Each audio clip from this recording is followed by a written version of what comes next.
Desde el Centro de Conferencias en Salt Lake City, Utah, esta es la sesión del domingo por la mañana de la Conferencia General Anual número 193 de la Iglesia de Jesucristo de los Santos de los Últimos Días. Los discursantes han sido seleccionados de entre los líderes de la Iglesia y la música para esta sesión está a cargo del coro del Tabernáculo de la Manzana del Templo. Esta transmisión es un servicio público de Bonneville Distribution. Se prohíbe cualquier reproducción, grabación, transcripción o uso de otra índole de este programa sin el debido consentimiento por escrito. El presidente Dallin H. Oaks, primer consejero de la primera presidencia de la Iglesia, dirigirá esta sesión.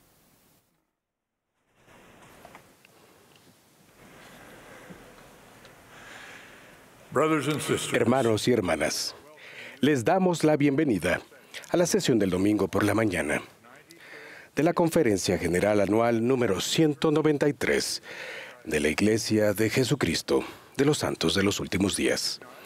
Reconocemos que hoy es Domingo de Ramos. Marca el inicio de la semana previa al domingo de Pascua de Resurrección. Agradecemos iniciar esta temporada sagrada de Pascua de Resurrección con todos ustedes y rogamos que nuestros corazones se vuelvan a nuestro Salvador Jesucristo, el Redentor del mundo. El presidente Russell M. Nelson, quien preside la conferencia, me ha pedido que dirija esta sesión. Extendemos nuestro saludo y bendiciones a aquellos que están participando en estas reuniones en todo el mundo, mediante la radio, televisión, internet o transmisión satelital. Reconocemos a las autoridades generales y a los oficiales generales, quienes están aquí presentes. La música de esta sesión estará a cargo del coro del Tabernáculo de la Manzana del Templo, bajo la dirección de Mac Wilberg, con Andrew Onsworth y Richard Elliott al órgano. El coro inició esta reunión cantando Glorias cantad a Dios. Y ahora nos complacerá con Vive mi Señor. La primera oración será ofrecida por el elder James R. Rasband de los 70.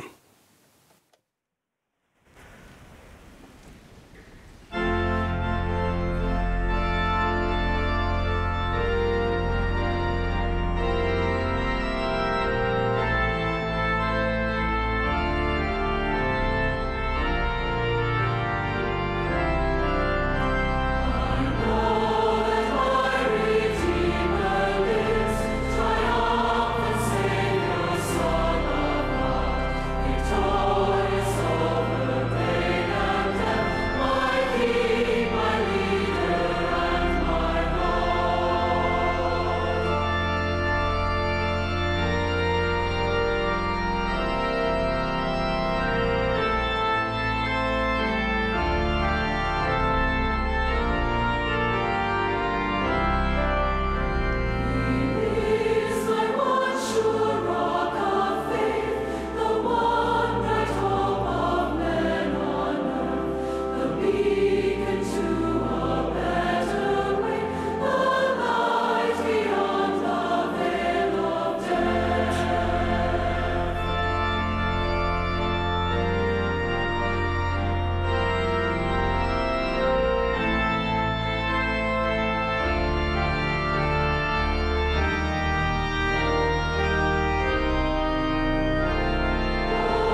Our dear eternal Father in heaven, Nuestro querido Padre Celestial, nos sentimos tan agradecidos de estar reunidos en este día de Pascua y de Resurrección, recordando a tu Hijo que vino a este mundo este día. Y en esta Semana Santa no se suprimió, sino que murió por cada uno de nosotros en el Gólgota. Te agradecemos por las noticias de su resurrección y lo que significa para cada uno de nosotros. Y al recordar, al iniciar esta reunión, te pedimos que nos bendigas y bendigas a aquellos que van a discursar y a aquellos que están alabándote y los traductores y la música. Pedimos que nos bendigas a cada uno para que podamos aprender a través del Espíritu Santo de cómo nosotros podemos mejor amarte y amar a nuestro prójimo. Esta es nuestra oración en el nombre de Jesucristo. Amén.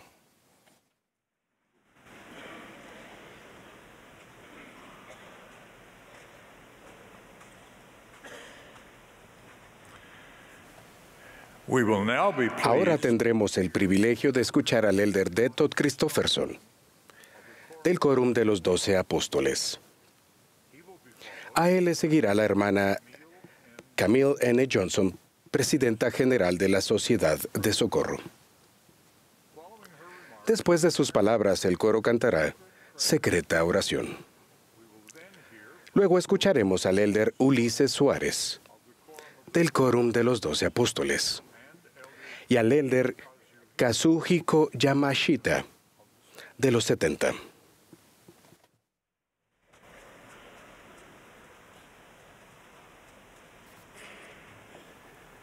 Como ha mencionado el presidente Oaks, hoy es Domingo de Ramos, el comienzo de la Semana Santa, que marca la entrada triunfal del Señor en Jerusalén, su padecimiento en Getsemaní y muerte en la cruz unos días después, y su gloriosa resurrección el domingo de Pascua de Resurrección.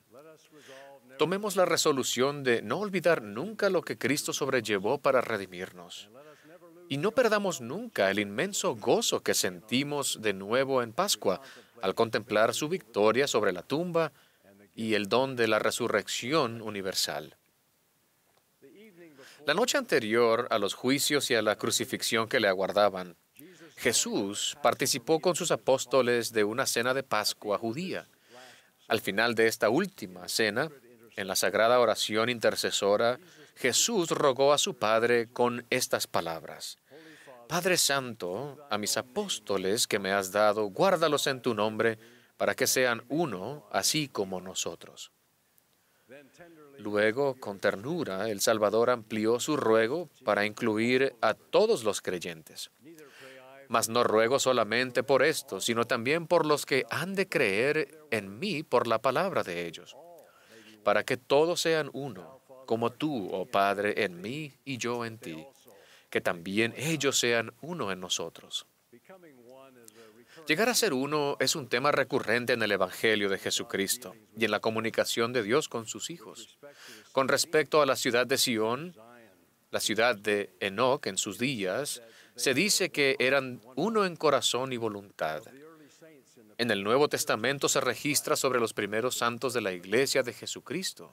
La multitud de los que habían creído era de un corazón y un alma. En nuestra dispensación, el Señor exhortó: yo os digo, sed uno, y si no sois uno, no sois míos. Entre las razones que el Señor dio por las cuales los primeros santos de Missouri no pudieron establecer el lugar de Sión, se encuentra que no estaban unidos conforme a la unión que requiere la ley del reino celestial. Donde Dios prevalece en todos los corazones y mentes, se describe a esas personas como uno, hijos de Cristo y herederos del reino de Dios. Cuando el Salvador resucitado apareció en los antiguos pueblos del Libro de Mormón, señaló con desaprobación que en el pasado había habido disputas entre la gente en cuanto al bautismo y otros asuntos. Y mandó: no habrá disputas entre vosotros, como hasta ahora ha habido, ni habrá disputas entre vosotros concernientes a los puntos de mi doctrina, como hasta aquí las ha habido. Porque en verdad os digo que aquel que tiene el espíritu de contención no es mío, sino es del diablo, que es el padre de la contención. En este mundo extremadamente contencioso, ¿cómo se puede alcanzar la unidad? Especialmente en la iglesia, donde hemos de tener un Señor, una fe, un bautismo. Pablo nos da la clave. Pues todos los que habéis sido bautizados en Cristo, de Cristo estáis revestidos. Ya no hay judío, ni griego, ni esclavo, ni libre, no hay varón ni mujer, porque todos vosotros sois uno en Cristo. Somos muy diferentes y a veces muy opuestos en opiniones como para poder llegar a ser uno sobre cualquier otro fundamento o bajo cualquier otro nombre. Solo en Jesucristo podemos llegar a ser uno en verdad. Llegar a ser uno en Cristo ocurre en forma individual. Cada uno de nosotros comienza por sí mismo. Somos seres duales de carne y espíritu, y a veces estamos en conflicto en nuestro interior. Como Pablo expresó, porque según el hombre interior, pero veo otra ley en los miembros de mi cuerpo, que se rebela contra la ley de mi mente, y que me lleva cautivo a la ley del pecado que está en mis miembros. Jesús también fue un ser de carne y espíritu. Él fue probado. Él entiende, Él puede ayudarnos a alcanzar la unidad interior. Por tanto, recurriendo a la luz y a la gracia de Cristo, nos esforzamos por dar a nuestro espíritu y al Espíritu Santo dominio sobre lo físico. Y cuando fallamos, Cristo nos da el don del arrepentimiento y la oportunidad de intentarlo de nuevo mediante su expiación. Si cada uno de nosotros individualmente se reviste de Cristo, entonces juntos podemos tener la esperanza de llegar a ser uno, como dijo Pablo, el cuerpo de Cristo. Revestirse de Cristo ciertamente incluye hacer de su primero y grande mandamiento nuestro primer y mayor compromiso. Y si amamos a Dios, guardaremos sus mandamientos. La unidad, hermanos y hermanas, en el cuerpo de Cristo aumenta conforme obedecemos el segundo mandamiento, que se conecta al primero, de amar a los demás como a nosotros mismos. Y supongo que alcanzaríamos una unidad aún más perfecta si obedeciéramos la expresión más elevada y sagrada del Salvador de ese segundo mandamiento. Amarnos unos a otros no solo como nos amamos a nosotros mismos, sino como Él nos amó. En resumen, esto es que busque cada cual el bienestar de su prójimo y haga todas las cosas con la mira puesta únicamente en la gloria de Dios. El presidente Marion G. Romney, quien fue presidente y consejero de la primera presidencia, dijo, si una sola persona al ceder ante Satanás rebosa de las obras de la carne, la lucha será contra sí misma. Si dos personas ceden, la lucha será contra sí mismas y además la una contra la otra. Si muchas personas ceden, la sociedad cosecha el fruto de gran agitación y contención. Si los gobernantes del país ceden, habrá contención en todo el mundo. Él continuó, así como las obras de la carne tienen aplicación universal, lo mismo sucede con el Evangelio de paz. Si un hombre lo vive, tendrá paz interior. Si dos hombres lo hacen, tendrán paz dentro de sí, y el uno con el otro. Si los ciudadanos lo viven, la nación tendrá paz a nivel local. Y cuando haya bastantes naciones disfrutando del fruto del Espíritu que pueden controlar los asuntos del mundo, entonces y solo entonces dejaremos de oír resonar los tambores bélicos y de ver flamear las banderas de guerra. El revestirnos de Cristo hace posible que resolvamos las diferencias y desacuerdos, las disputas, o bien que los dejemos a un lado. En la historia de la Iglesia hallamos un ejemplo un tanto impresionante de cómo superar la división. El elder Brigham Henry Roberts, comúnmente conocido como B.H. Roberts, nació en Inglaterra en 1857 y sirvió como miembro del primer Consejo de los 70, lo que hoy llamamos la Presidencia de los 70. El elder Roberts fue un defensor capaz e infatigable del Evangelio restaurado y de la Iglesia en algunos de sus momentos más difíciles. No obstante, en 1895 la contención puso en riesgo el servicio del elder Roberts en la Iglesia. B.H. había sido nombrado delegado para la convención que redactó una constitución para Utah cuando se convirtió en un estado. Después decidió convertirse en candidato para el Congreso de los Estados Unidos. Sin embargo, no notificó ni solicitó permiso de la primera presidencia. Eran diferentes las cosas en aquel entonces. El presidente Joseph F. Smith, consejero de la primera presidencia, criticó a BH por ese error en una reunión general del sacerdocio. El elder Roberts perdió las elecciones y sintió que esa derrota se debía en gran parte a las declaraciones del presidente Smith. Lo criticó y en algunos discursos políticos y entrevistas criticó a los líderes de la iglesia y se apartó del servicio en la iglesia. En una prolongada reunión en el templo de Salt Lake con los miembros de la primera presidencia y del Consejo de los 12, BH continuó justificándose de manera inflexible. Más tarde, el presidente Woodruff dio al elder Roberts 3 semanas para reconsiderar su posición. Si seguía sin arrepentirse, lo relevarían de los 70. En una reunión posterior y privada con los apóstoles Heber J. Grant y Francis Lyman, inicialmente BH se mantuvo inflexible, pero al final el amor y el Santo Espíritu prevalecieron. Se le llenaron los ojos de lágrimas. Los 2 apóstoles fueron capaces de responder a ciertos desaires y ofensas que BH percibía y que le afligían y partieron con una sincera súplica de reconciliación. A la mañana siguiente, tras larga oración, el elder Roberts envió una nota a los elders Grant y Lyman diciéndoles que estaba preparado para volver a reunirse con sus hermanos. Cuando más tarde se reunió con la primera presidencia, el elder Roberts dijo: «Acudí al Señor y recibí luz e instrucción a través de su Espíritu para someterme a la autoridad de Dios». Motivado por su amor a Dios, BH Roberts continuó siendo un líder de la iglesia capaz y fiel hasta el final de su vida. Ese ejemplo también nos enseña que la unidad no significa simplemente consentir en que cada uno haga lo que quiera o actúe del modo en que le plazca. No podemos ser uno a menos que todos sometamos nuestros esfuerzos ante la causa común. Significa, en palabras de BH Roberts, someterse a la autoridad de Dios. Somos diferentes miembros del cuerpo de Cristo que cumplen diferentes funciones en diferentes momentos: el oído, el ojo, la cabeza, la mano, los pies. No obstante, todos un solo cuerpo. Por tanto, nuestra meta es que no haya división en el cuerpo, sino que todos los miembros se preocupen los unos por los otros. La unidad no requiere uniformidad, pero sí requiere armonía. Podemos tener los corazones entrelazados en amor, ser uno en fe y en doctrina, y aún así discrepar en asuntos políticos, en los equipos deportivos a los que apoyamos, en las preferencias gastronómicas y muchas otras cosas de ese tipo. No obstante, nunca podemos discrepar ni contender con ira. Dijo el Salvador: «Porque en verdad os digo que aquel que tiene el espíritu de contención no es mío, sino es del diablo, que es el padre de la contención. Y él irrita los corazones de los hombres para que contiendan con ira unos con otros». He aquí, esta no es mi doctrina, agitar con ira el corazón de los hombres el uno contra el otro. Antes bien, mi doctrina es esta, que se acaben tales cosas. Hace un año, el presidente Russell M. Nelson nos suplicó con estas palabras: «Ninguno de nosotros puede controlar a las naciones, ni las acciones de los demás, ni siquiera las leyes de nuestra propia familia, pero sí podemos controlarnos a nosotros mismos.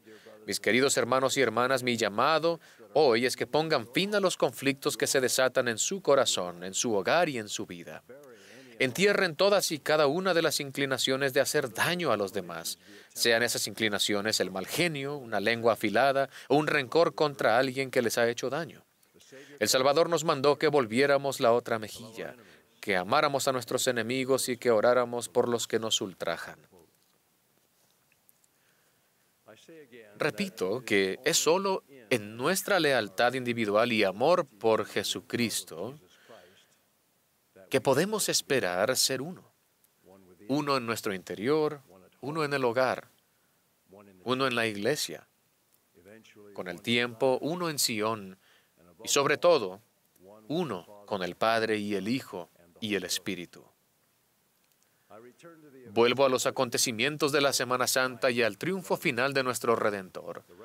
La resurrección de Jesucristo da testimonio de su divinidad y de que Él ha vencido todas las cosas. Su resurrección da testimonio de que, unidos a Él por convenio, nosotros también podemos vencer todas las cosas y llegar a ser uno. Su resurrección da testimonio de que por medio de Él la inmortalidad y la vida eterna son una realidad. Esta mañana doy testimonio de su resurrección literal y de todo lo que ella implica. En el nombre de Jesucristo. Amén.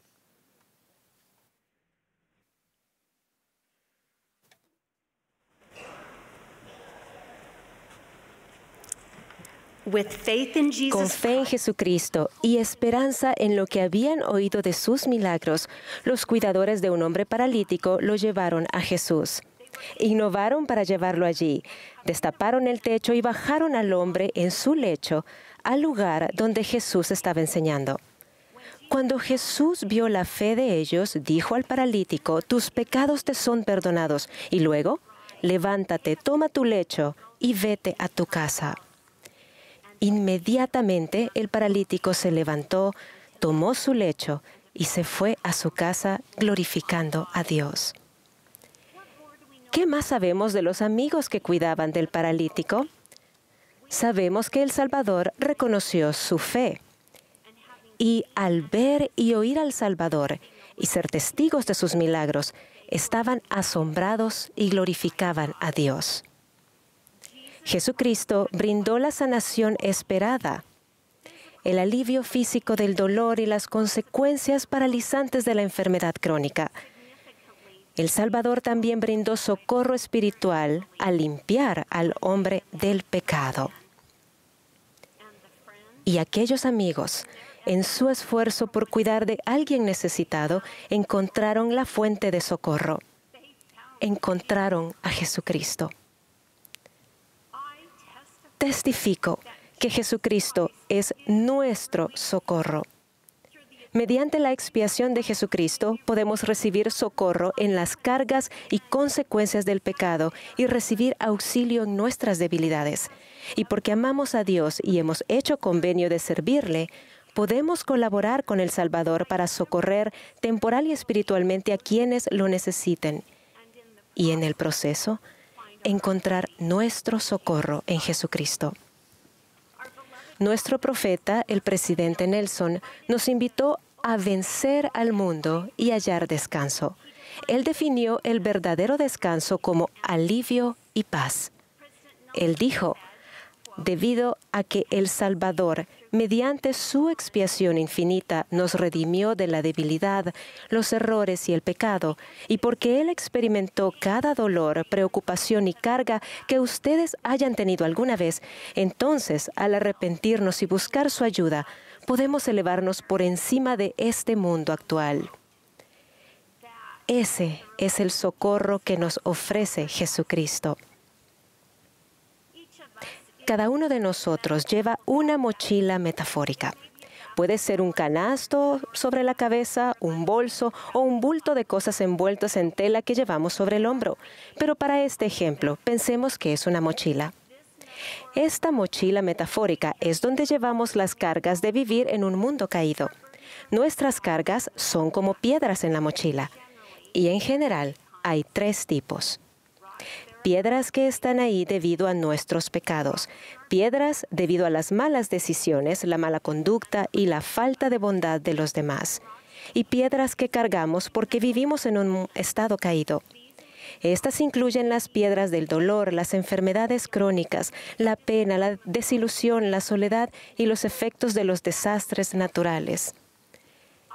Declaro con alegría que nuestras cargas terrenales, esas piedras en nuestra mochila metafórica, no tienen por qué ser pesadas. Jesucristo puede aligerar nuestro peso, puede aliviar nuestras cargas. Jesucristo nos socorre del peso del pecado. Jesucristo es nuestro socorro. Él dijo: venid a mí, todos los que estáis trabajados y cargados, y yo os haré descansar, es decir, alivio y paz. Llevad mi yugo sobre vosotros y aprended de mí, que soy manso y humilde de corazón, y hallaréis descanso para vuestras almas, porque mi yugo es fácil y ligera mi carga. Que el yugo sea fácil y ligera la carga implica que nos unamos al Salvador y compartamos nuestras cargas con Él para que nos brinde alivio. Eso significa concertar y guardar un convenio con Dios que, como explicó el presidente Nelson, hace que todo en la vida sea más fácil. Llevar el yugo con el Salvador significa que tienen acceso a su fortaleza y poder redentor. Entonces, ¿por qué somos egoístas con nuestras piedras? ¿Por qué un fatigado lanzador de béisbol se negaría a abandonar el montículo cuando un suplente está listo para completar el juego? ¿Por qué insistiría yo en defender sola mi posición cuando aquel que socorre está listo para acompañarme? Como dijo el presidente Nelson, Jesucristo espera con los brazos abiertos, con la esperanza y disposición de sanarnos, perdonarnos, fortalecernos, purificarnos y santificarnos. Entonces, ¿por qué insistimos en llevar nuestras piedras solos? Esta es una pregunta personal que debemos meditar. Para mí, es el viejo vicio del orgullo. Puedo hacerlo, digo yo. No te preocupes, yo lo haré. El gran impostor que quiere que me esconda de Dios, que me aleje de Él y que haga las cosas sola. Hermanos y hermanas, no puedo hacerlo sola. No tengo que hacerlo y no lo haré. Al unirme a mi Salvador por medio de los convenios que he hecho con Él, todo lo puedo en Cristo, que me fortalece. Las personas que guardan los convenios son bendecidas con el socorro del Salvador. En el libro de Mormón, a los del pueblo de Alma se les impusieron tareas y se les fijó capataces. Y aunque se les prohibió orar en voz alta, derramaron sus corazones a Dios, y Él entendió los pensamientos de sus corazones. Y la voz del Señor vino a ellos en sus aflicciones, diciendo: alzad vuestras cabezas y animaos, pues sé del convenio que habéis hecho conmigo, y yo haré convenio con mi pueblo y lo libraré del cautiverio. Y también aliviaré las cargas que pongan sobre vuestros hombros, de manera que no podréis sentirlas sobre vuestras espaldas. Y sus cargas fueron aliviadas, y el Señor los fortaleció para que pudieran sobrellevar sus cargas con facilidad, y se sometieron alegre y pacientemente a toda la voluntad del Señor. Las personas que guardaban los convenios recibieron socorro en forma de consuelo, más paciencia y alegría, una carga más liviana que les permitió sentirse ligeros y libres. Regresemos ahora a nuestra propia mochila metafórica. El arrepentimiento mediante la expiación de Jesucristo nos alivia del peso de las piedras del pecado, y por esta dádiva, la misericordia de Dios nos socorre de las exigencias de la justicia que de lo contrario resultarían insuperables. La expiación de Jesucristo nos da fortaleza para perdonar y nos permite descargar el peso que llevamos debido al maltrato de los demás. Por tanto, ¿cómo nos socorre el Salvador de las cargas de vivir en un mundo caído con un cuerpo mortal sujeto al pesar y el dolor? A menudo Él brinda ese tipo de socorro por medio de nosotros. Como miembros por convenio de su iglesia, prometemos llorar con los que lloran y consolar a los que necesitan de consuelo. Debido a que hemos entrado en el redil de Dios y somos llamados su pueblo, estamos dispuestos a llevar las cargas los unos de los otros para que sean ligeras. Nuestra bendición es la de colaborar con Jesucristo, brindando socorro temporal y espiritual a todos los hijos de Dios. Somos el conducto mediante el cual Él brinda socorro. Al igual que los amigos del paralítico, socorremos a los débiles, levantamos las manos caídas y fortalecemos las rodillas debilitadas. Sobrellevamos juntos las cargas y cumplimos así la ley de Cristo. Al hacerlo, llegamos a conocerlo, a ser como Él, y hallamos su socorro. ¿Qué es el socorro? Es la eliminación de algo doloroso, preocupante o agobiante, o la fuerza para soportarlo. Se refiere a una persona que ocupa el lugar de otra. Es la corrección legal de una injusticia. En inglés, la palabra anglo-francesa relief proviene del francés antiguo relever o levantar y del latín relevare o levantar de nuevo. Hermanos y hermanas, Jesucristo es nuestro socorro. Testifico que Él resucitó al tercer día y llevando a cabo la expiación infinita, tiene los brazos abiertos y nos da la oportunidad de levantarnos de nuevo, ser salvos y exaltados y llegar a ser como Él. El socorro que Él ofrece es eterno. Al igual que las mujeres a las que el ángel visitó en aquella mañana de la primera Pascua de Resurrección, deseo ir pronto y con gran gozo a anunciar que Él ha resucitado. En el nombre de Jesucristo. Amén.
En cumplimiento de la profecía que se le dio a Zacarías, Jesús entró de manera triunfante en la ciudad santa, montado sobre un asno, que en la literatura se consideraba como un antiguo símbolo de realeza judía, como correspondía de hecho al Rey de Reyes y Príncipe de Paz.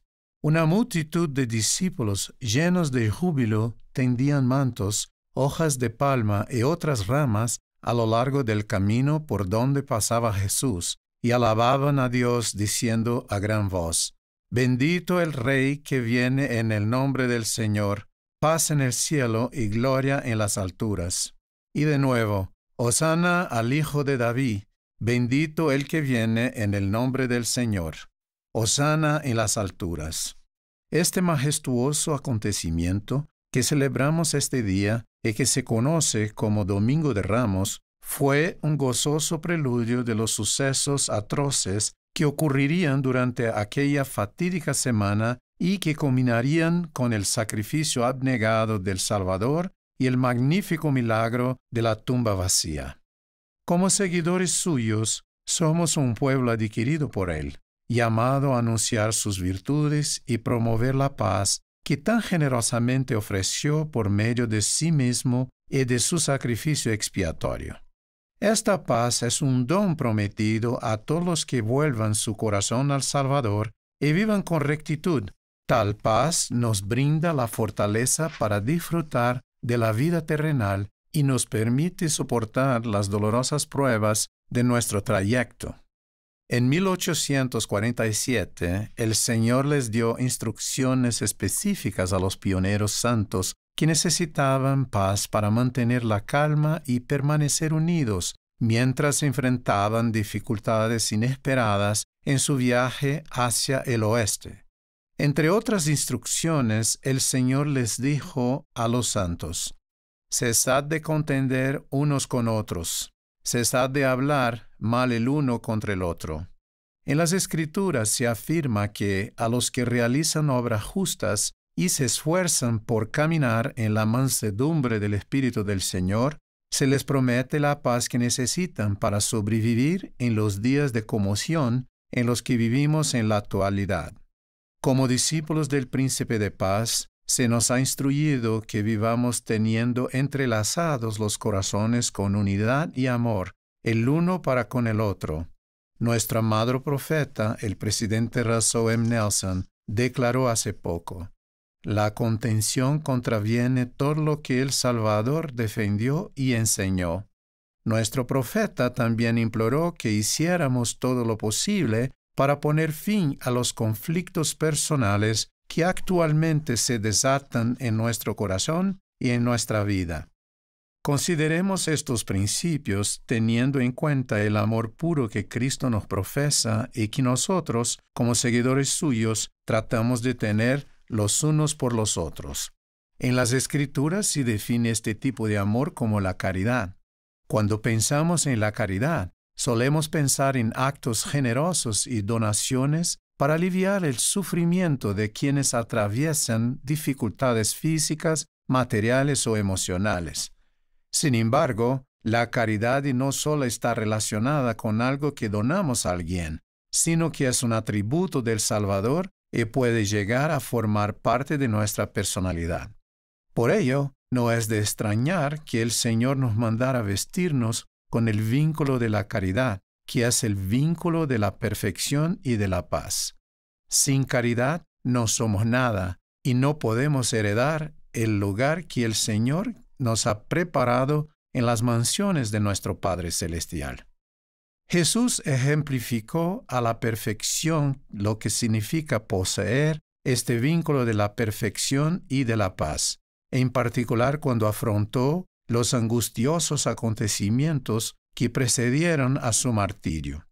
Piensen por un instante en lo que Jesús habrá sentido al lavarles humildemente los pies a sus discípulos, sabiendo que uno de ellos lo traicionaría esa misma noche. O cuando Jesús, horas más tarde, y lleno de misericordia, sanó la oreja de uno de los hombres que habían acompañado a Judas, el traidor, para arrestarlo.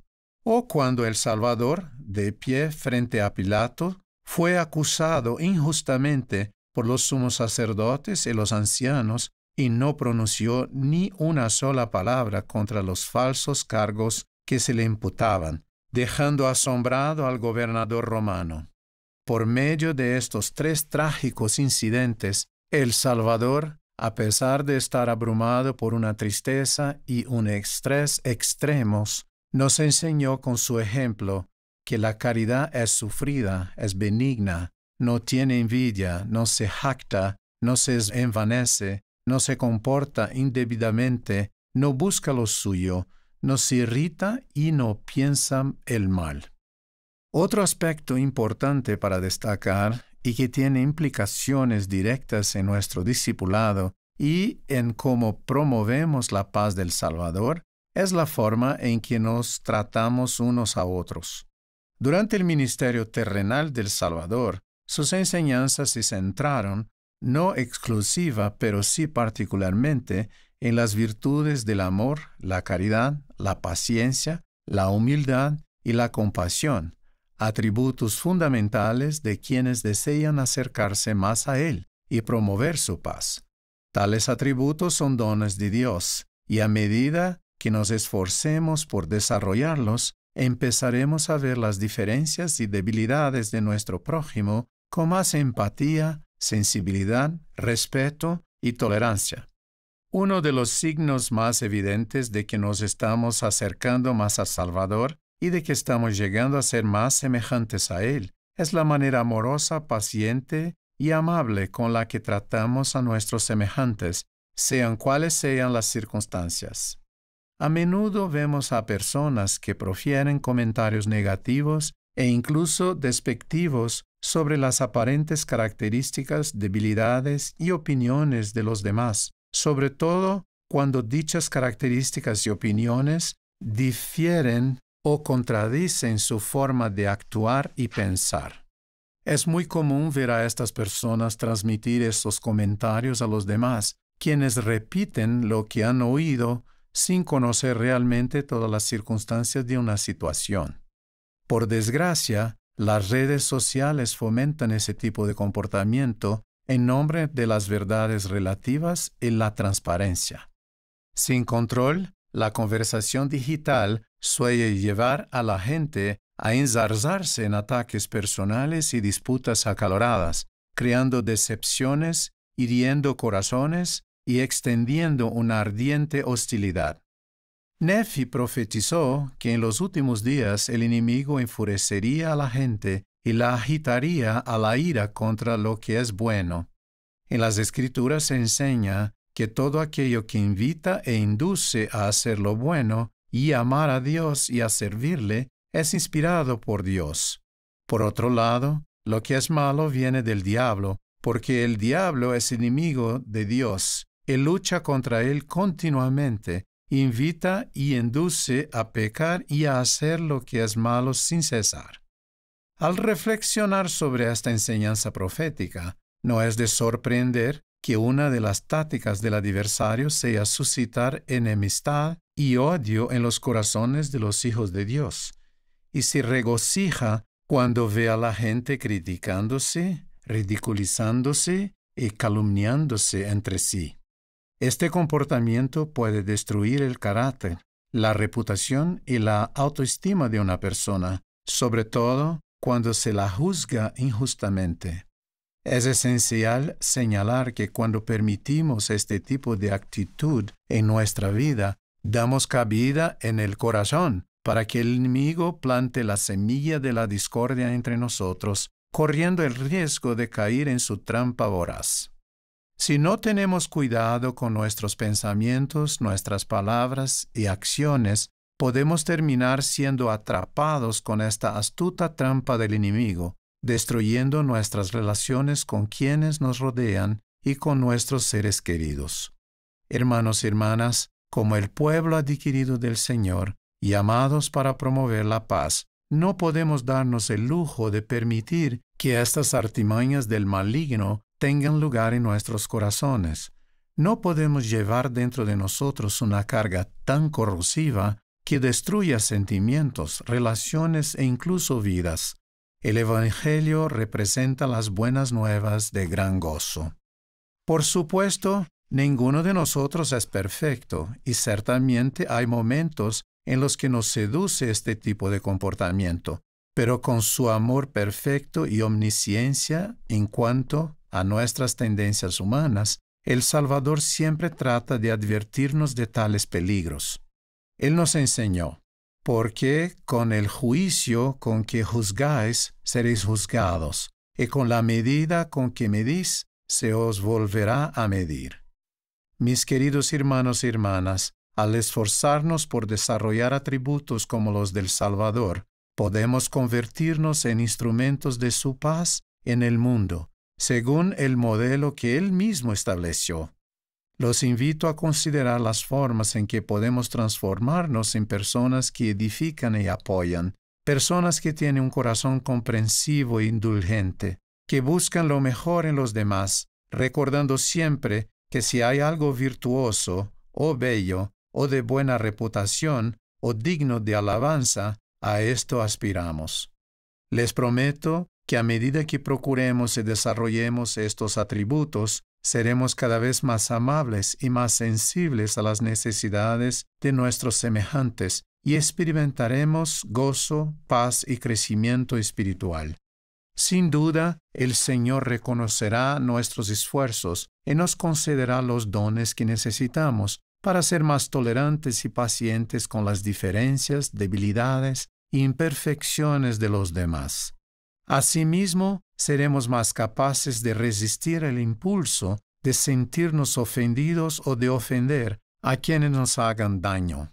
Como hizo el Salvador, nuestro deseo de perdonar a quienes nos maltratan o hablen mal de nosotros seguramente aumentará y llegará a formar parte de nuestro carácter. Ruego que hoy, este Domingo de Ramos, tendamos nuestros mantos de amor y las hojas de palma de la caridad, siguiendo los pasos del Príncipe de la Paz, mientras nos preparamos para celebrar el próximo domingo el milagro de la tumba vacía. Como hermanos y hermanas en Cristo, proclamemos con gozo: Hosana al Hijo de David, bendito el que viene en el nombre del Señor, Hosana en las alturas. Testifico que Jesucristo vive y que su amor perfecto, expresado mediante su sacrificio expiatorio, se extiende a todos los que deseen caminar con Él y disfrutar de su paz en este mundo y en el venidero. Digo estas cosas en el santo nombre del Salvador y Redentor Jesucristo. Amén. Sacrifice is extended to all who desire to walk with Him and enjoy His peace in this world and in the world to come. I say these things in the holy name of the Savior and Redeemer, Jesus Christ. Amen.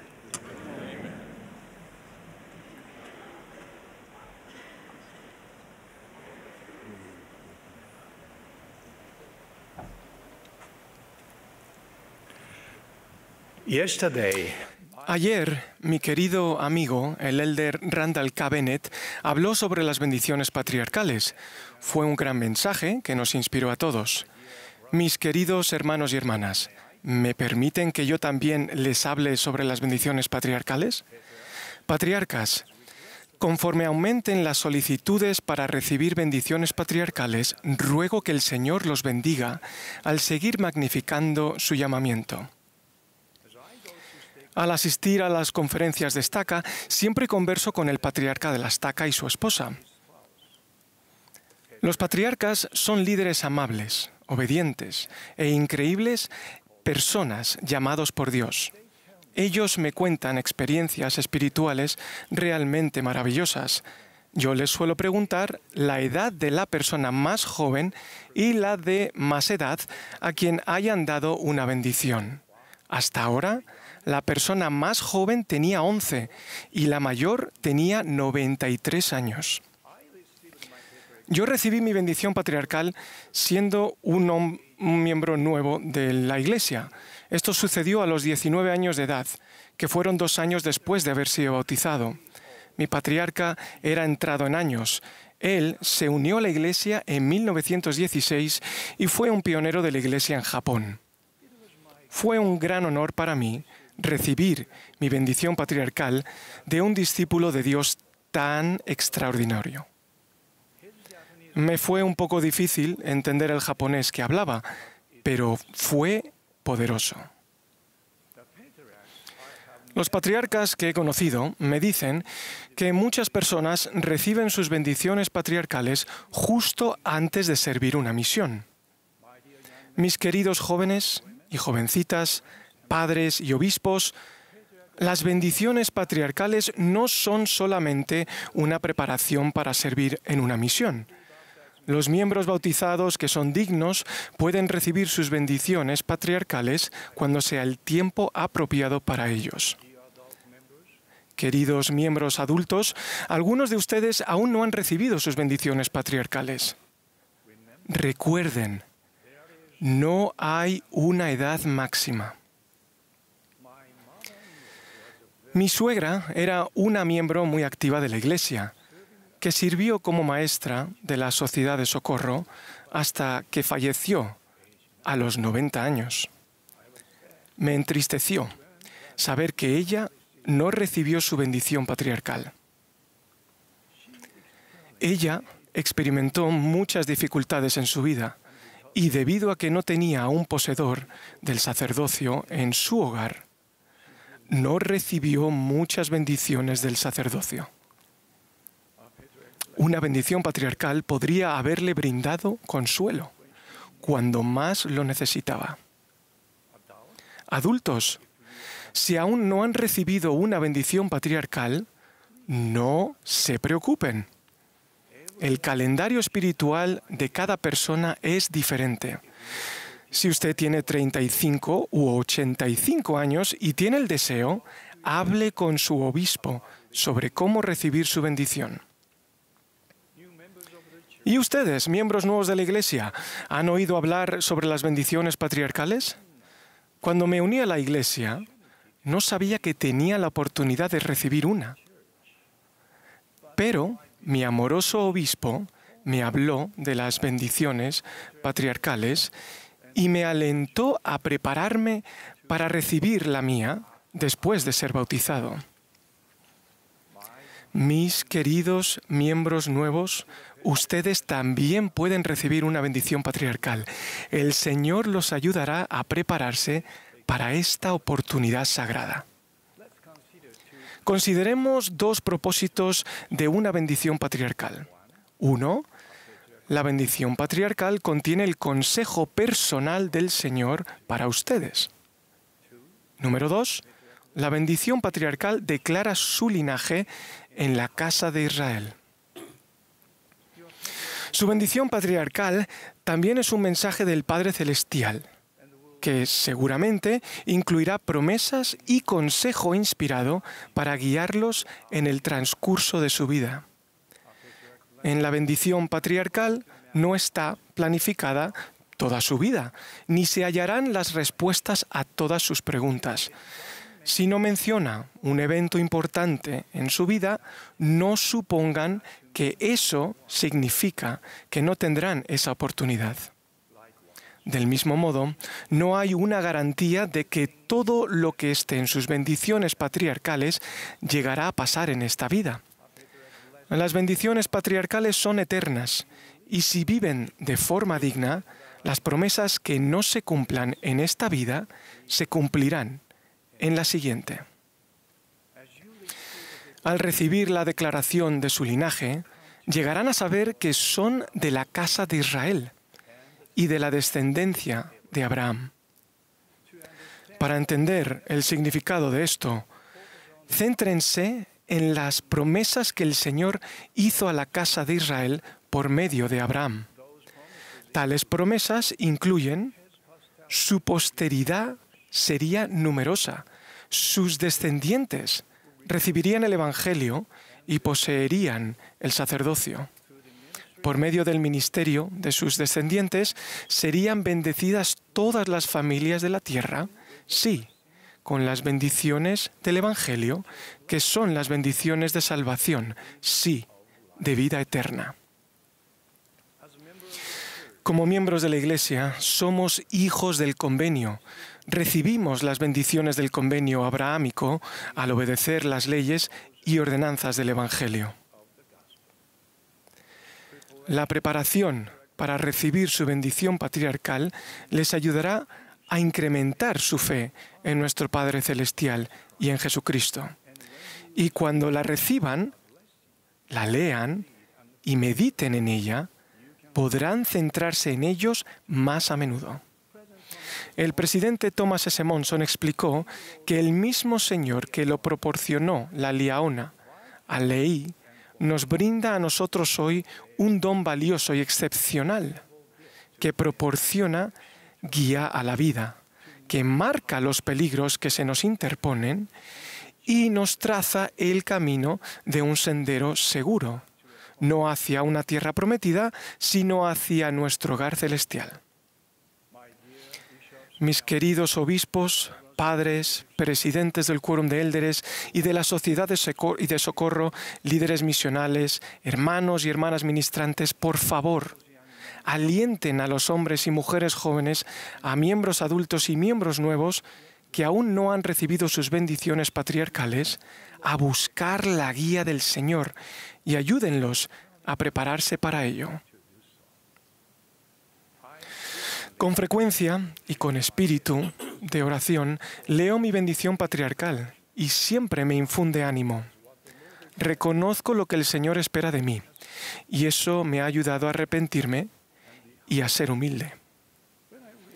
Cuando la leo y medito en ella, deseo vivir digno de recibir las bendiciones que allí se prometen. Así como los pasajes de las Escrituras que hemos leído muchas veces tienen un significado diferente al leerlas una y otra vez, la bendición patriarcal tendrá un significado nuevo para nosotros en distintas épocas de la vida. La mía tiene ahora un significado distinto de cuando yo tenía 30 o cuando tenía 50 años. No es que las palabras cambien, pero las vemos de una forma diferente. El presidente Dallin H. Oaks declaró que una bendición patriarcal se da mediante la inspiración del Espíritu Santo y debe leerse e interpretarse mediante la influencia de ese mismo Espíritu.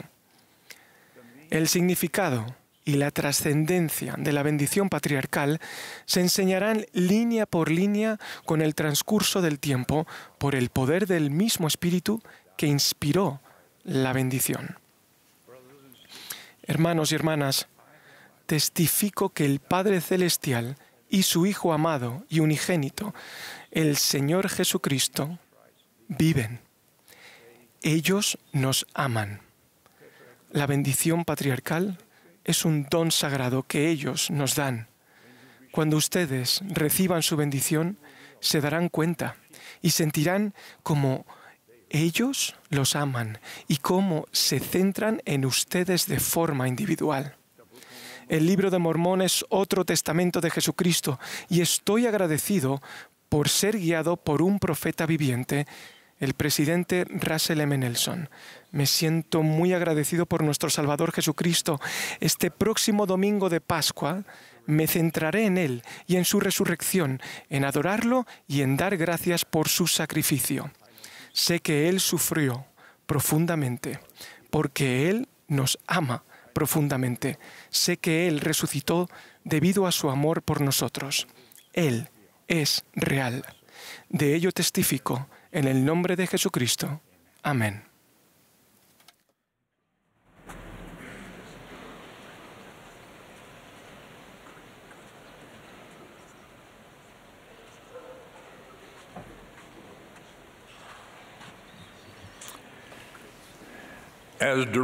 Según se indique, la congregación se unirá al coro para cantar Jehová sé nuestro guía. Después del himno, escucharemos al elder Neil L. Anderson, del Quórum de los 12 Apóstoles. A él le seguirá el elder Kevin R. Duncan, de los 70.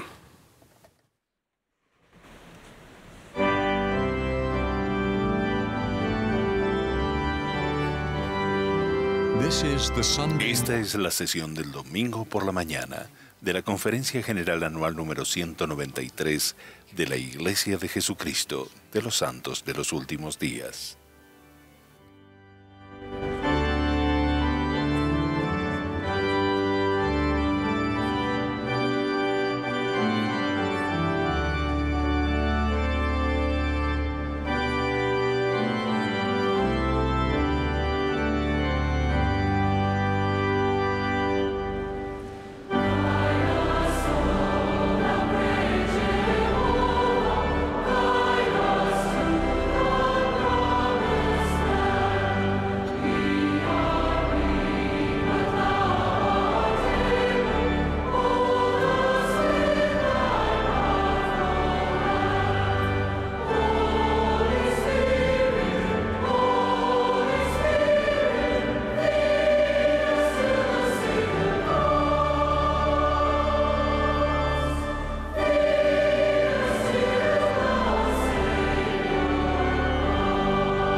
En esta bella época de Pascua, expreso mi amor por cada uno de ustedes y digo lo que este himno dice: guíanos, oh gran Jehová. En una sorprendente historia del Libro de Mormón, cuenta de un joven de una familia destacada llamado Alma, a quien las Escrituras describen como un incrédulo idólatra. Él era elocuente y convincente, usando la adulación para persuadir a los demás a seguirlo. Asombrosamente, un ángel se le apareció a Alma y a sus amigos. Alma cayó a tierra y estuvo tan débil que tuvo que ser llevado inerte a la casa de su padre. Permaneció en un estado de aparente coma durante 3 días. Después explicó que mientras él parecía estar inconsciente a los demás, su mente estaba muy activa por su alma afligida al considerar su vida de desacato a los mandamientos de Dios. Él dijo que su mente estaba atribulada por el recuerdo de sus muchos pecados y martirizado con un tormento eterno. En su desesperación, recordó que se le había enseñado en su juventud acerca de la venida de un Jesucristo, un Hijo de Dios, para expiar los pecados del mundo. Después hizo esta contundente afirmación: y al concentrarse mi mente en este pensamiento, clamé dentro de mi corazón: oh Jesús, Hijo de Dios, ten misericordia de mí. Al recurrir al poder divino del Salvador, ocurrió algo milagroso.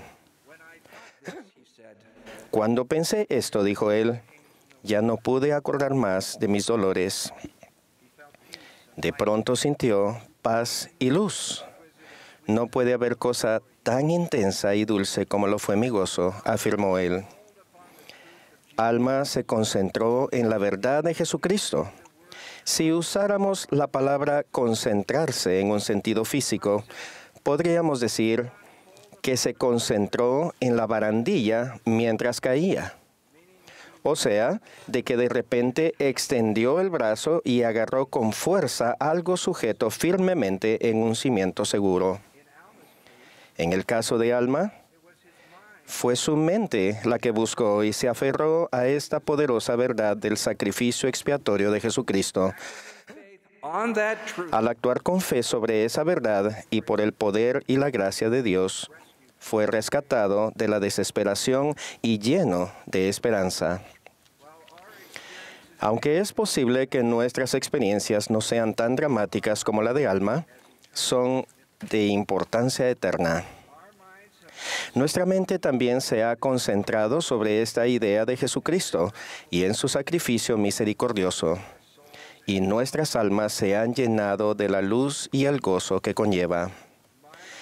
Mi ruego en esta época de Pascua es que con más conciencia formemos, fortalezcamos y aferremos este pensamiento centrado en Jesucristo en los rincones de nuestra alma, permitiendo que ingrese a la mente con anhelo, guiándonos en lo que pensemos y hagamos, y trayéndonos el dulce gozo del amor del Salvador. Ocupar la mente con el poder de Jesucristo no significa que Él sea el único pensamiento que tengamos, sino que significa que todo lo que pensamos está circunscrito a su amor, su vida, sus enseñanzas y a su sacrificio expiatorio y gloriosa resurrección. Jesús nunca está en un rincón olvidado, porque lo tenemos a Él siempre presente, y todo en nuestro interior lo adora a Él. Oramos y repasamos en la mente las experiencias que nos han acercado más a Él. Recibimos en la mente imágenes divinas, escrituras sagradas e himnos inspirados para suavizar el sinfín de pensamientos diarios en nuestra vida ajetreada. Nuestro amor por Él no nos protege de la tristeza ni del pesar de esta vida terrenal, pero nos permite andar a través de los desafíos con una fortaleza que trasciende a la nuestra. Tan solo con pensar en ti me lleno de solaz, y por tu gracia, oh Jesús, veré tu santa faz. Recuerden que son los hijos espirituales del Padre Celestial. Como explicó el apóstol Pablo, somos linaje de Dios. Han vivido con su propia identidad personal desde mucho antes de venir a la tierra. Nuestro Padre creó un Padre perfecto para nosotros, para venir a la tierra, aprender y volver a Él. Envió a su Hijo amado para que a través de su expiación infinita y su resurrección vivamos después de la muerte. Y al estar dispuestos a ejercer fe en Él y a arrepentirnos de nuestros pecados, seamos perdonados y recibamos la esperanza de la vida eterna. En esta vida terrenal, nuestra mente y espíritu requieren de excepcional atención. Nuestra mente nos permite vivir, elegir y discernir el bien y el mal. Nuestro espíritu recibe el testimonio confirmador de que Dios es nuestro Padre, que Jesucristo es el Hijo de Dios y que sus enseñanzas son nuestra guía para la felicidad aquí y en la vida eterna más allá de la muerte. La mente de Alma se concentró en pensar en Jesucristo, y eso cambió su vida. La conferencia general es un tiempo para entender lo que el Señor quiere que hagamos y lleguemos a hacer. Es también un tiempo para reflexionar sobre nuestro progreso. Conforme mis asignaciones me han llevado por todo el mundo, he visto un aumento de poder espiritual entre los miembros rectos y devotos de la Iglesia. Hace 5 años, se nos pidió colocar al Salvador de forma más prominente en todo lo que hacemos, al usar el verdadero nombre de la Iglesia de Jesucristo de los Santos de los Últimos Días. Ahora pronunciamos su nombre con mayor fervor. Hace 4 años, al reducir la duración de la reunión sacramental, hemos aumentado nuestro enfoque en la participación de la Santa Cena del Señor. Pensamos más en Jesucristo y más seriamente en nuestra promesa de recordarle siempre. Con el aislamiento provocado por la pandemia mundial y la ayuda de Ven, Sígueme, las enseñanzas del Salvador se han convertido más prominentes en nuestros hogares, ayudando en nuestra adoración del Salvador durante la semana. Al seguir el consejo del presidente Russell M. Nelson para escucharlo mejor, estamos refinando nuestra capacidad de reconocer los susurros del Espíritu Santo y lograr ver la mano del Señor en nuestra vida. Con el anuncio y la construcción de decenas de templos, estamos acudiendo a la casa del Señor y recibiendo sus bendiciones prometidas con más frecuencia. Estamos sintiendo con mayor poder la belleza trascendental de nuestro Salvador y Redentor. El presidente Nelson declaró: el llegar a ser discípulos tan poderosos no es fácil ni automático. Nuestro enfoque debe estar anclado en el Salvador y su Evangelio. Es mentalmente riguroso, esforzarnos por mirar hacia Él en todo pensamiento. Al centrar nuestra atención en Jesucristo, todo lo demás, aunque aún esté presente, se ve a través de nuestro amor por Él. Se atenúan las cosas menos importantes y eliminamos las cosas que no son compatibles con su luz y carácter. Al esmerarnos por concentrarnos en Jesucristo, confiar en Él y guardar sus mandamientos, les prometo no solo guía celestial, sino poder celestial. Un poder que trae fortaleza a sus convenios, paz a sus dificultades y gozo a sus bendiciones. Hace unas semanas, Kathy y yo visitamos el hogar de Matt y Sarah Johnson. En la pared había una imagen de su preciosa familia, una bella imagen del Salvador y una ilustración del templo. Sus 4 hijas, Maddie, Ruby, Claire y June, hablaron con felicidad de cuánto amaban a su madre. Durante más de un año, Sara a menudo programó citas los sábados para que toda la familia asistiera al templo, a fin de que las 4 hijas pudieran participar en bautismos por sus antepasados.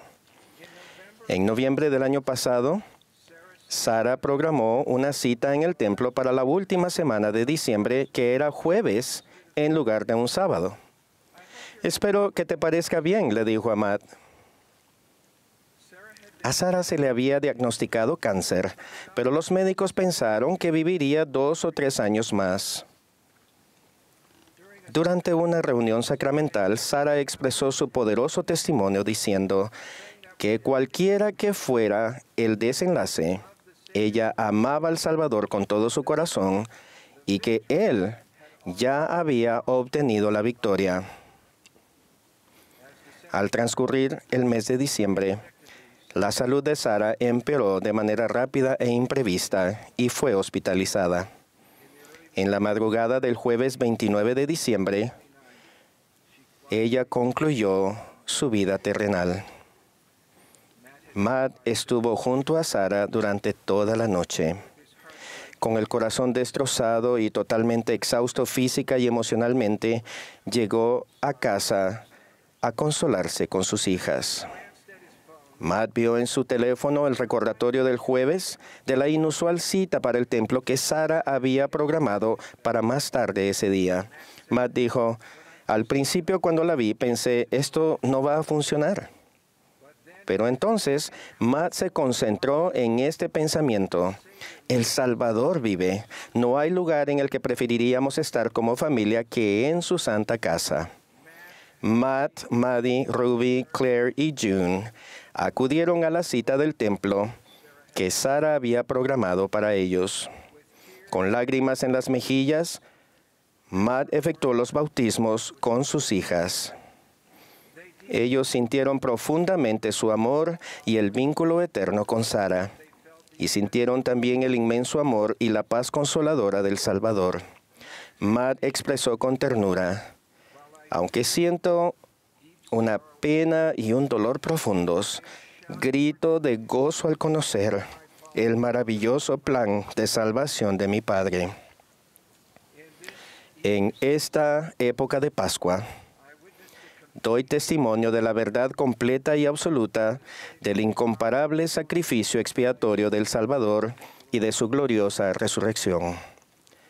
Al permanecer su mente firmemente y para siempre en el pensamiento de Jesucristo, y al continuar enfocando su vida con mayor plenitud sobre el Salvador, les prometo que sentirán su esperanza, su paz y su amor.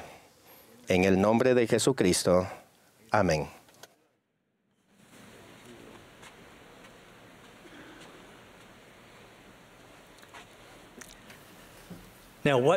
Ahora, ¿qué oímos en el Evangelio de que hemos recibido? Una voz de alegría, una voz de misericordia del cielo y una voz de verdad que brota de la tierra. Una voz de alegría para vivos y muertos, buenas nuevas de gran gozo. Hermanos y hermanas, es casi imposible escuchar estas palabras del profeta José Smith y no esbozar una gran sonrisa.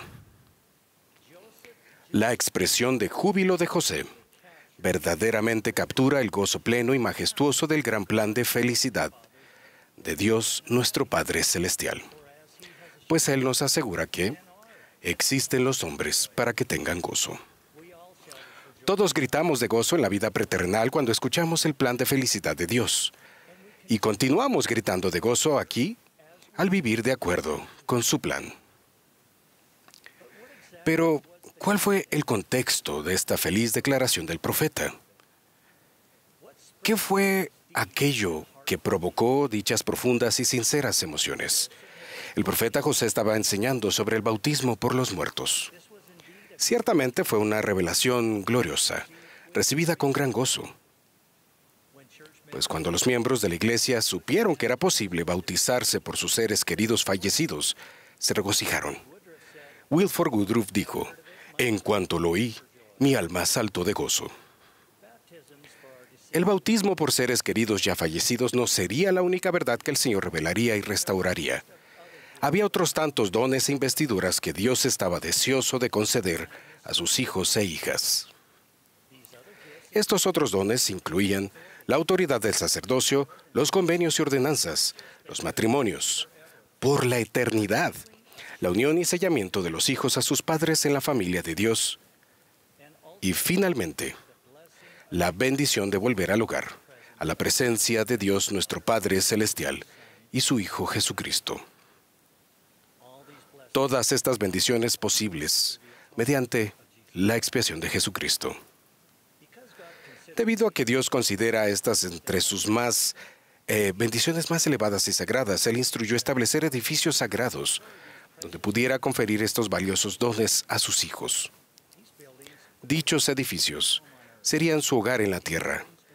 Serían los templos, donde aquello que sea sellado en la tierra en su nombre, por su palabra y por su autoridad, será sellado en el cielo. Como miembros de la Iglesia hoy día, podría ser algo fácil no valorar las gloriosas verdades eternas. Se han vuelto algo natural para nosotros.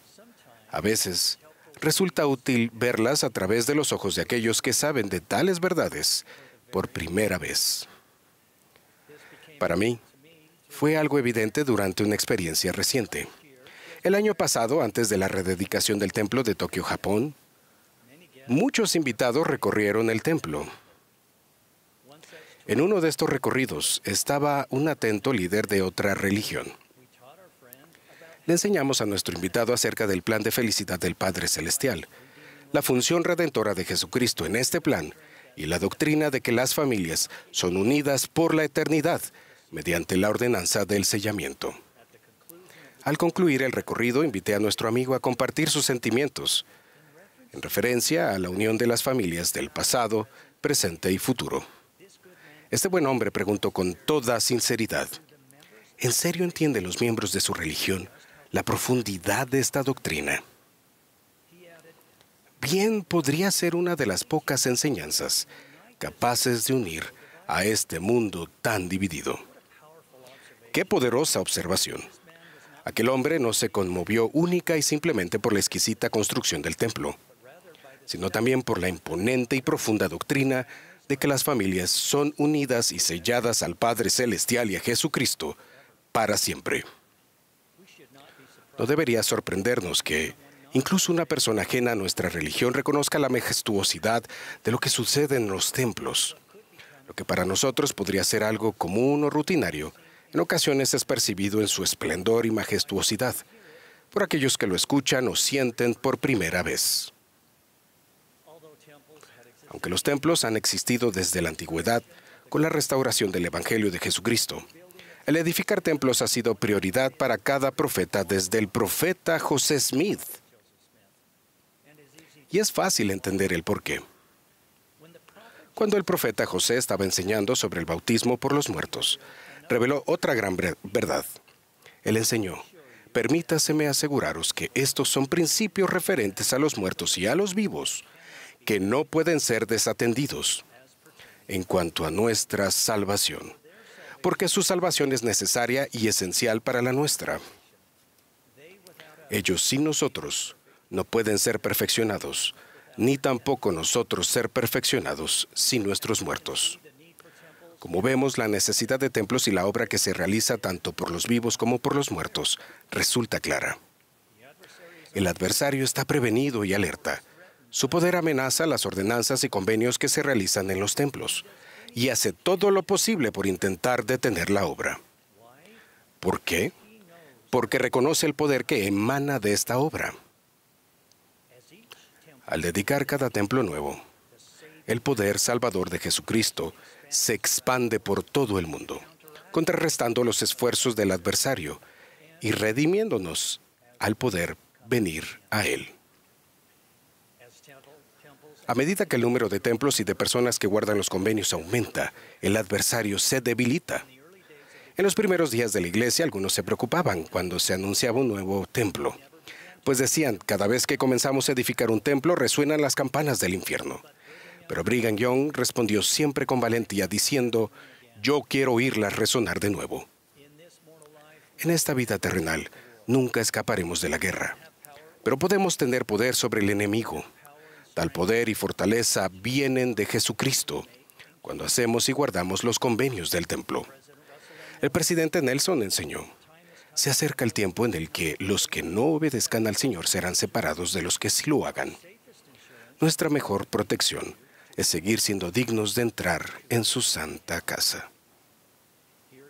Estas son algunas de las bendiciones que Dios nos ha prometido mediante su profeta. ¿Necesitan milagros?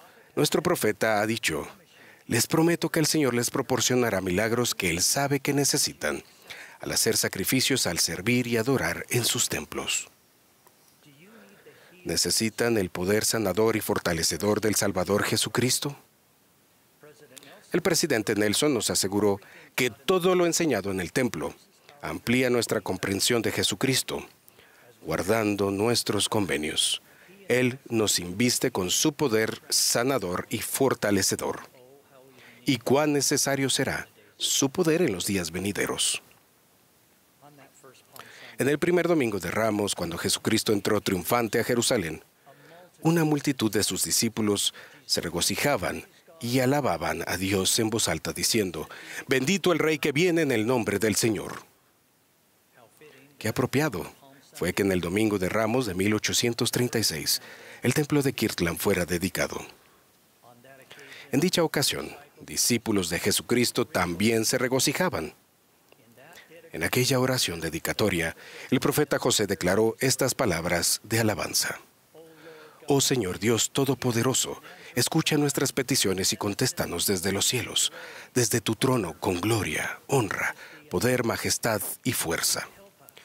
Ayúdanos por el poder de tu Espíritu a unir nuestras voces a las de los fulgurosos y resplandecientes serafines en tu trono, con aclamaciones de alabanza, cantando Hosana a Dios y al Cordero, y permite que tus santos prorrumpan en voces de gozo».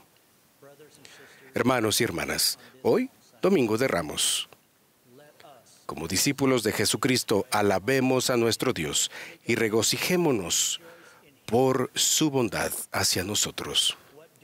¿Qué oímos en el Evangelio que hemos recibido? Ciertamente, una voz de alegría. Doy testimonio de que podrán sentir este gozo más y más al entrar a los santos templos.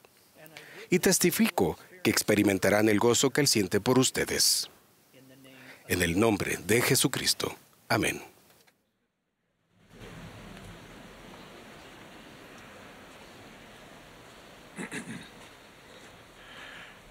Agradecemos a todos los discursantes que nos han hablado y al coro del tabernáculo de la manzana del templo por la hermosa música que nos han proporcionado. Ahora el coro nos deleitará con El Cristo es. El último discursante de esta sesión será nuestro amado profeta, el presidente Russell M. Nelson. Después de sus palabras, el coro concluirá esta reunión cantando Creo en Cristo. La última oración la ofrecerá el elder Thierry K. Mutombo, de los 70.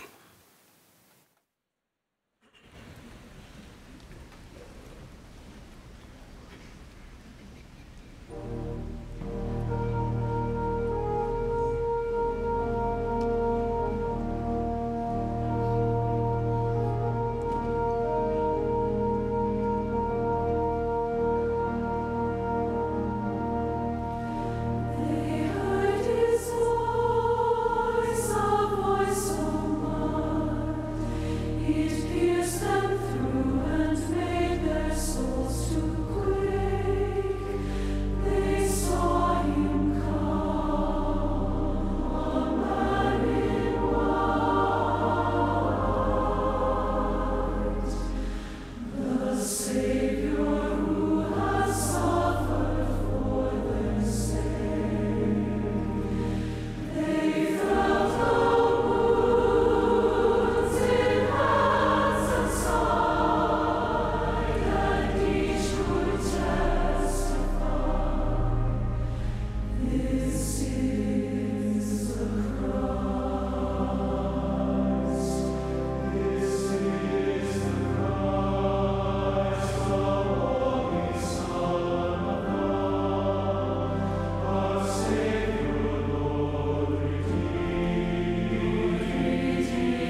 Mis queridos hermanos y hermanas, es un gozo estar con ustedes.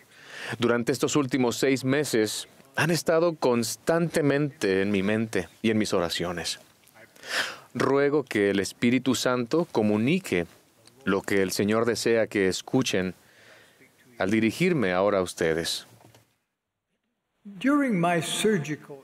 Hace muchos años, durante mi pasantía en cirugía, asistí a un cirujano que iba a amputar una pierna invadida de gangrena muy infecciosa.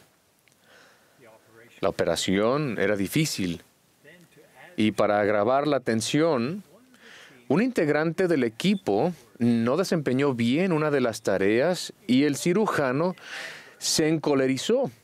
En pleno berrinche, lanzó su bisturí lleno de gérmenes y me cayó en el antebrazo. Todos los que estaban en el quirófano, excepto el cirujano descontrolado, se quedaron horrorizados ante aquella peligrosa vulneración de las prácticas quirúrgicas. Afortunadamente, no me infecté, pero esa experiencia dejó una impresión duradera en mí. En aquel preciso momento, me prometí que ocurriera lo que ocurriera en mi quirófano, nunca perdería el control de mis emociones. Ese día también me prometí que jamás lanzaría nada estando enojado, ya fueran bisturíes o palabras. Incluso ahora, décadas más tarde, me pregunto si el bisturí contaminado que me cayó en el brazo era más tóxico que la venenosa contención que en la actualidad infecta nuestro diálogo cívico y demasiadas relaciones personales. El civismo y la decencia parecen haber desaparecido durante esta época de polarización y desacuerdos enardecidos. La vulgaridad, la crítica y la maledicencia son demasiado habituales. Hay demasiados eruditos, políticos, artistas y otras personas influyentes que lanzan insultos constantemente. Me preocupa sobremanera que tantas personas parezcan creer que es aceptable condenar, calumniar y denigrar a cualquiera que no esté de acuerdo con ellas. Muchos parecen estar impacientes por dañar la reputación de otros con comentarios lamentables y mordaces. La ira nunca persuade. La hostilidad no edifica a nadie. La contención nunca lleva a soluciones inspiradas. Desgraciadamente, en ocasiones, vemos comportamientos contenciosos incluso en nuestras propias filas. Oímos hablar de personas que denigran a sus cónyuges e hijos, que usan los arrebatos de ira para controlar a los demás y que castigan a los miembros de su familia dejando de dirigirles la palabra. Oímos hablar de jóvenes y niños que acosan a otros y de empleados que difaman a sus colegas. Mis queridos hermanos y hermanas, esto no debe ocurrir. Como discípulos de Jesucristo debemos ser ejemplos de cómo interactuar con los demás, especialmente cuando tenemos diferencias de opinión. Una de las maneras más sencillas de reconocer a un verdadero seguidor de Jesucristo es fijarse en qué medida trata a los demás con compasión. En sus sermones, el Salvador aclaró esto a sus seguidores en ambos hemisferios. Dijo, bienaventurados los pacificadores, y a cualquiera que te golpee en la mejilla derecha, vuélvele también la otra. Y por supuesto, más adelante dio esta admonición, que supone un desafío para todos nosotros. Amad a vuestros enemigos, bendecid a los que os maldicen, haced el bien a los que os aborrecen, y orad por los que os ultrajan y os persiguen. Antes de su muerte, el Salvador mandó a sus 12 apóstoles que se amaran unos a otros como Él los había amado. Y luego agregó, en esto conocerán todos que sois mis discípulos, si tenéis amor los unos por los otros. El mensaje del Salvador es claro. Sus verdaderos discípulos edifican, elevan, alientan, persuaden e inspiran, por muy difícil que sea la situación. Los verdaderos discípulos de Jesucristo son pacificadores. Hoy es Domingo de Ramos. Nos estamos preparando para conmemorar el evento de mayor trascendencia que haya tenido lugar en la tierra: la expiación y resurrección del Señor Jesucristo. Una de las mejores maneras en las que podemos honrar al Salvador es convirtiéndonos en pacificadores. La expiación del Salvador hizo posible que venciéramos todo lo malo, incluida la contención. No se confundan, la contención es mala. Jesucristo declaró que aquellos que tienen el espíritu de contención no son suyos, sino del diablo, que es el padre de la contención. Y el diablo irrita los corazones de los hombres para que contiendan con ira unos con otros. Quienes fomentan la contención están haciendo lo mismo que hizo Satanás, ya sea que se den cuenta o no. Ningún hombre puede servir a dos señores. No podemos secundar a Satanás con nuestras agresiones verbales y suponer que podemos seguir sirviendo a Dios. Mis amados hermanos y hermanas, la manera en que nos tratamos en verdad importa. En verdad importa el modo en que hablamos a los demás y de los demás en casa, en la capilla, en el trabajo y en línea. Hoy pido que interactuemos con los demás de una manera más elevada y santa. Por favor, escuchen con atención. Si hay algo virtuoso, o bello, o de buena reputación, o digno de alabanza, que podamos decir de otra persona, ya sea directamente o a sus espaldas, esa debe ser nuestra forma y norma de comunicación. Si un matrimonio de su barrio se divorcia, si un joven misionero regresa a casa antes de tiempo, o si un adolescente tiene dudas en cuanto a su testimonio, ellos no necesitan que ustedes los juzguen. Necesitan experimentar el amor de Jesucristo reflejado en las palabras y acciones de ustedes. Si un amigo en las redes sociales tiene firmes opiniones políticas o sociales que profanan todo lo que ustedes creen, replicarle de manera airada y mordaz no servirá de ayuda. Edificar puentes de entendimiento va a requerir mucho más de su parte. Pero eso es exactamente lo que su amigo necesita. La contención aleja al espíritu en todos los casos.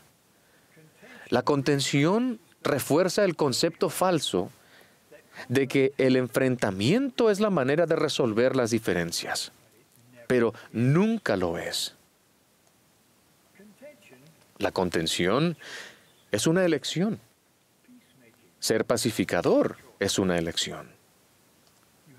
Ustedes tienen su albedrío para elegir la contención o la reconciliación. Los insto a elegir ser pacificadores ahora y siempre.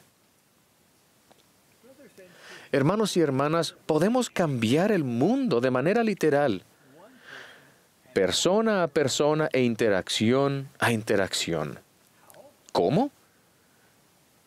Demostrando formas de manejar las diferencias de opinión sinceras, con respeto mutuo y con diálogo decoroso. Las diferencias de opinión forman parte de la vida. Trabajo todos los días con dedicados siervos del Señor que no siempre perciben un asunto de la misma manera.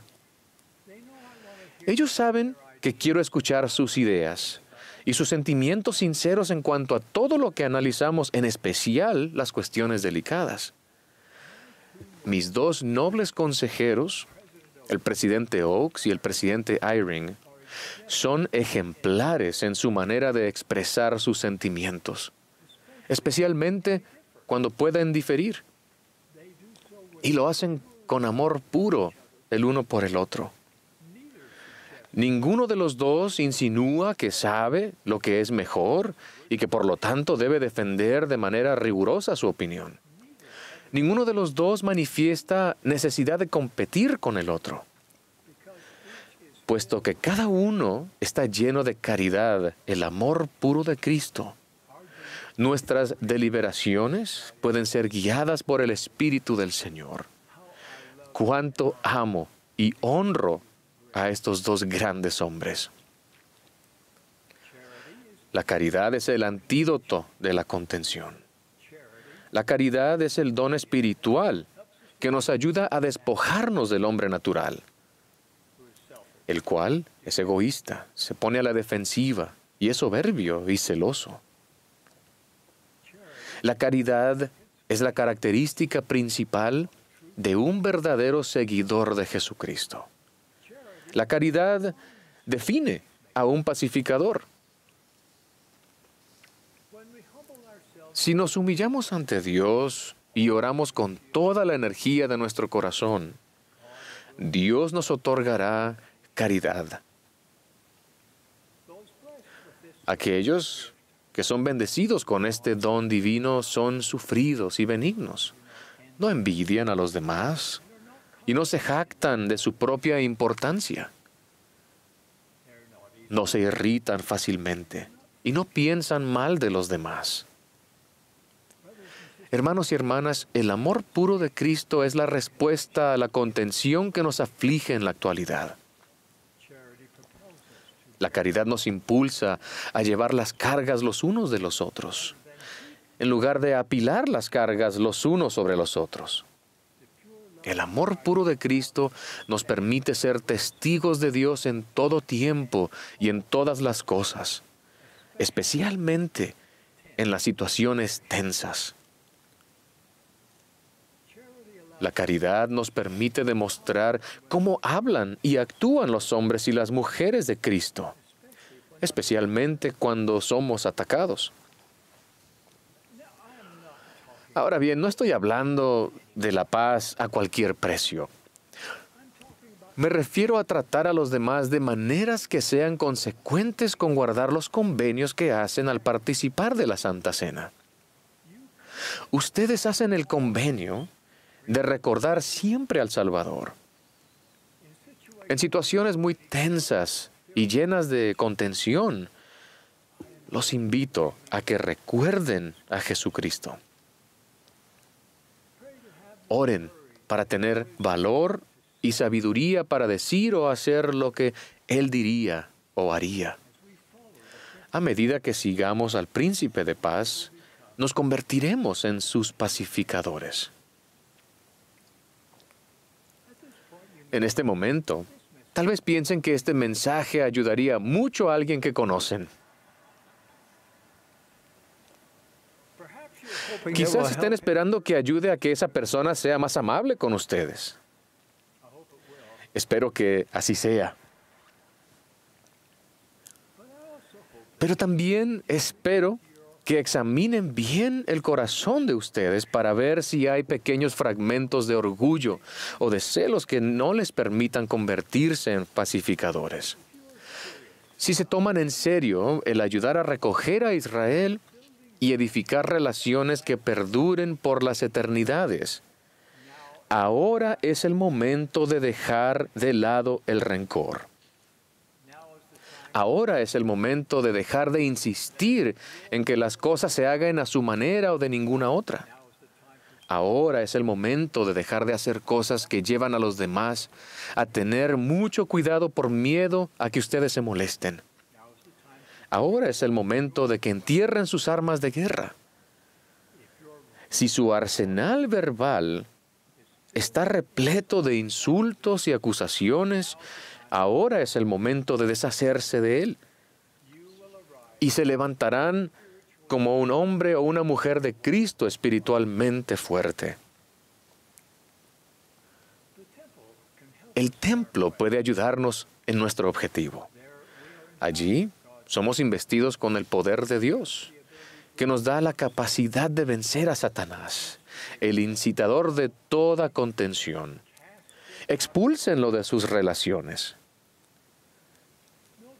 Fíjense en que también reprendemos al adversario cada vez que resolvemos un malentendido o cuando nos negamos a ofendernos.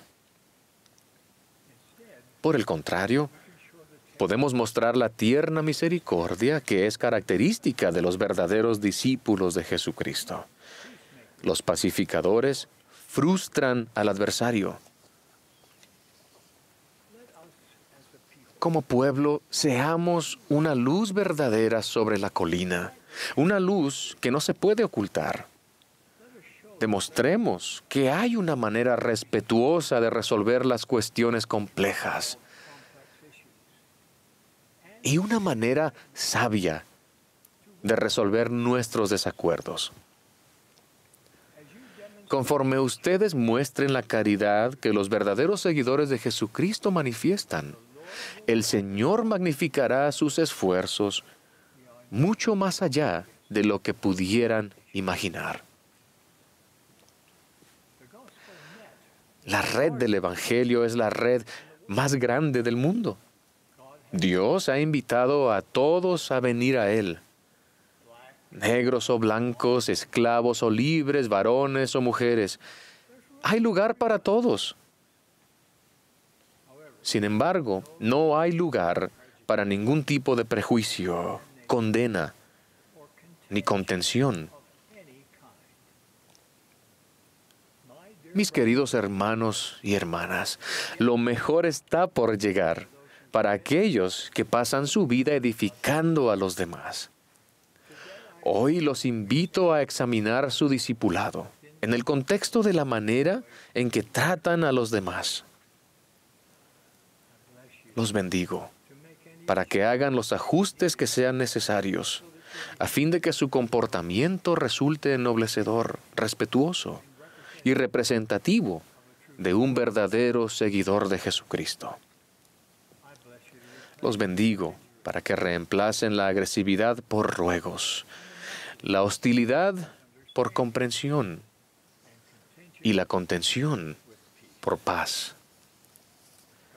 Dios vive. Jesús es el Cristo. Él está a la cabeza de esta iglesia. Somos sus siervos. Él nos ayudará a convertirnos en sus pacificadores. Testifico de ello en el sagrado nombre de Jesucristo. Amén.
our most gracious and Nuestro bondadoso y amoroso Padre Celestial, inclinamos nuestras cabezas ante ti en humildad y en fe para darte gracias, Padre, por este maravilloso día de reposo. Te agradecemos por el espíritu que hemos sentido entre nosotros y por todos los mensajes que hemos recibido el día de hoy. A medida que nos preparamos para celebrar la Pascua, te pedimos con humildad y te agradecemos por el don de Jesucristo, ese regalo, por haber dado su vida por nosotros, porque dio su vida y murió por nosotros, para que nosotros pudiéramos volver a vivir y tener la oportunidad de volver contigo para siempre y ser más como tú y tu Hijo Jesucristo. Le queremos, le adoramos y estaremos eternamente agradecidos por su sacrificio expiatorio y su resurrección. Te agradecemos, oh Padre, por nuestro profeta. Hemos escuchado tu voz mediante tu profeta Russell M. Nelson. Le queremos y oramos por él. Te pedimos que le fortalezcas y que bendigas a sus consejeros y también bendigas a todos aquellos que sostenemos como profetas, videntes y reveladores. Ahora, al finalizar esta maravillosa sesión en la cual hemos sido inspirados por tus palabras y por estas palabras de los profetas y la música que hemos escuchado, te pedimos que podamos seguir adelante y ayudar a otros y ver a otros como tú les ves, para que podamos amarnos unos a otros, fortalecernos mutuamente y ayudarnos a progresar y prepararnos para volver a vivir contigo. Pues sabemos que tu gloria es nuestra progresión y desarrollo. Te pedimos y agradecemos por la oportunidad que tenemos de seguir adelante en el sendero del convenio. Y te pedimos que podamos seguir a Jesucristo con toda nuestra mente, corazón y fuerza. Y que podamos tomar sobre nosotros su nombre y con gozo seguir sus pasos. Que seamos una extensión de sus brazos para que cuando vayamos al mundo podamos amarnos mutuamente y fortalecernos y evitar cualquier contención, como ha declarado tu profeta. Te queremos, Padre, y decimos esta oración humildemente en el nombre de Jesucristo. Amén.